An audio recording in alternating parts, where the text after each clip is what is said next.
Всем привет! Депутаты Госдумы хотят предложить правительству РФ опять ввести запрет на экспорт дизельного топлива в случае серьезного роста цен, а к этому все и идет. Тяжелое топливо уверенно дорожает в 58 регионах страны уже вторую неделю. По данным Росстата, на прошлой неделе стоимость солярки повысилась в среднем на 0,3%. Самый высокий скачок зафиксирован в Магаданской области на 4 рубля 79 копеек за литр, в Забайкальском крае на 1 рубль 12 копеек, Амурской области на 98 копеек, Приморском крае на 95 копеек, на Камчатке на 79 копеек, в Хакасии на 70 копеек, Иркутской области на 60 копеек, Хабаровском крае на 49 копеек и Сахалинской области на 47 копеек.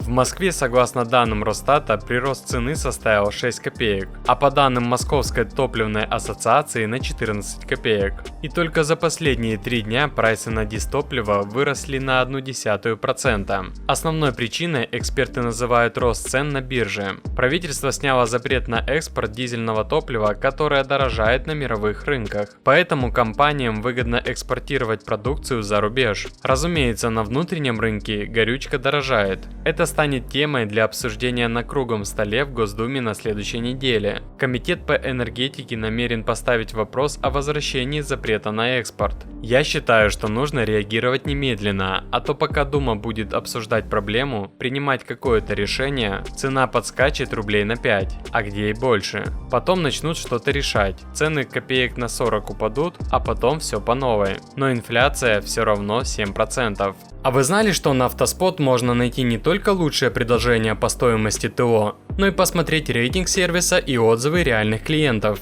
Поэтому, если вам нужно пройти ТО, сделать диагностику или ремонт автомобиля, как у официальных дилеров, так и в независимых проверенных автосервисах, то вам на автоспот.ру. Ссылку на секретные акции, скидки и спецпредложения я оставил в описании, пользуйтесь. Там же вы найдете лучшие предложения на новые автомобили.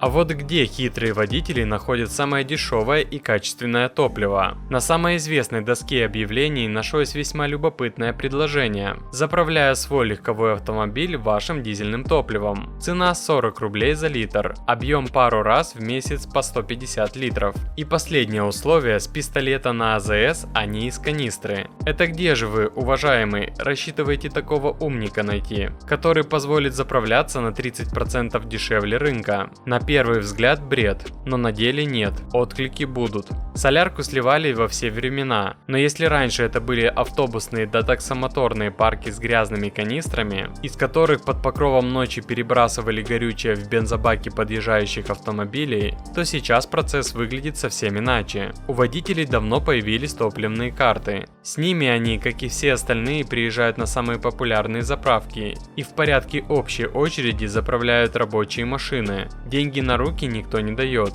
только пластик с литровым, а не рублевым балансом. Но от слива он не спасает. Шоферы все так же плюсуют надбавку к зарплате, как и десятилетия назад. Плохо это или хорошо, пишите в комментариях, но незаконно, так это уж точно.